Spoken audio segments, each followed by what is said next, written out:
Fox News medical contributor and professor of medicine at NYU Langone Medical Center. So the press secretary yesterday, Doc, didn't seem to do the president any favors, left more questions unanswered than answered, prompting the White House doctor, Kevin O'Connor, the White House physician, to release the following memo saying Dr. Kevin Kennard was the neurological specialist that examined President Biden for each of his annual physicals. President Biden has not seen a neurologist outside of his annual physical. Dr. Kennard was chosen for this responsibility not because he is a movement disorder specialist, but because he is a highly trained and highly regarded neurologist here at Walter Reed and across the military health system. So, in your mind, and I know you're married to an astute neurologist, does this put the issue to rest? Well, John, I don't think this is Parkinson's, and I think what puts the issue to rest are a couple of things. One is you realize that Kevin O'Connor has written in 2 physicals now the words, he doesn't have Parkinson's. And I don't believe a physician whose license was on the line would want to directly lie in the medical record. Now, there's issues of HIPAA and protection of privacy, even with a president, but you don't have to say an untruth. So I think we have to go by that. And then he said it again yesterday. Look, Dr. Kennard, who's a movement disorder specialist from Walter Reed, came, saw him, but it's not Parkinson's. He's flat out saying that. Now, there's a lot of other things this could be. My concern isn't that we keep going down the Parkinson rabbit hole, but we look at what's going on here. Spatial disorientation, a lot of forgetfulness, lapses, it's a certain hour of the day or night, saying he was stressed, traveling, bothering him, all of these excuses, colds. But this is the president of the United States, and he needs a lot of what is called cognitive reserve, meaning that if you're stressed and if you haven't slept, or if you have a cold, you still got to do well. You can't be mumbling to the end of a sentence.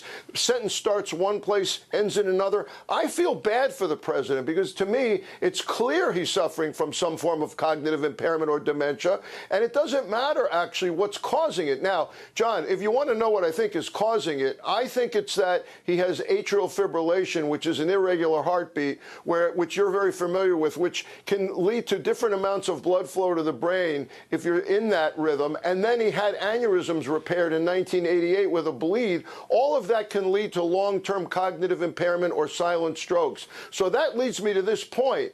I'm not so interested in a cognitive test as I am in an MRI. Why hasn't that MRI been released? What does an MRI of the brain show here with diffusion? Does it show areas which aren't being fully perfused? That's where the money is. But again, he could refuse to release that.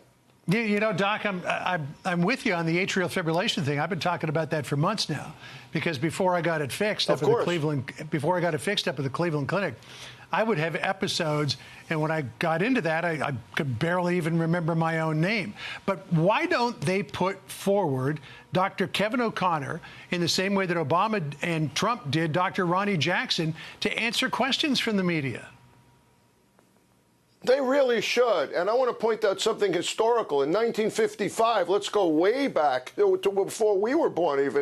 In 1955, Eisenhower had a big heart attack, and Dr. White from the Mass General Hospital came and revealed everything to the public and said, let's use this as a teaching moment for the public. Guess what?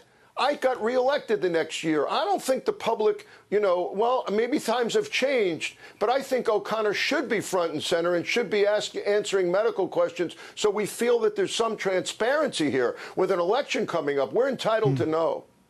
So do you think that the White House and Biden are afraid to undergo a cognitive test? Because if he were to fail it, it'd be game over.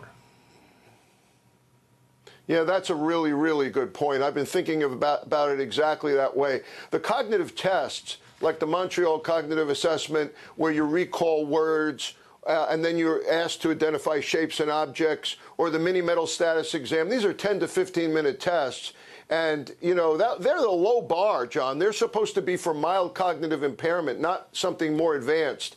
And if you do poorly on them, it's a real sign that something's going on. For all we know, he's had them, and they don't want to release the results. But I think that is right. And then he comes out and says yesterday, well, I've been passing a cognitive test every day in my job, except we, the public, don't think you are passing that. It doesn't look like it, certainly not on a regular basis. And as you know, two other points. One, mental status waxes and wanes if you have a cognitive problem. And two, you tend to be in denial over that. My patients don't admit this to themselves usually, and nor is the president. Well, the atrial fibrillation idea is intriguing because his is persistent. It's there all the time, though the White House keeps telling us he's got no symptoms from it. Doc, great to see you. Thanks so much. It's right. All right. I think that's where the money is. I think you're right, John. Good to see you. All right, you too.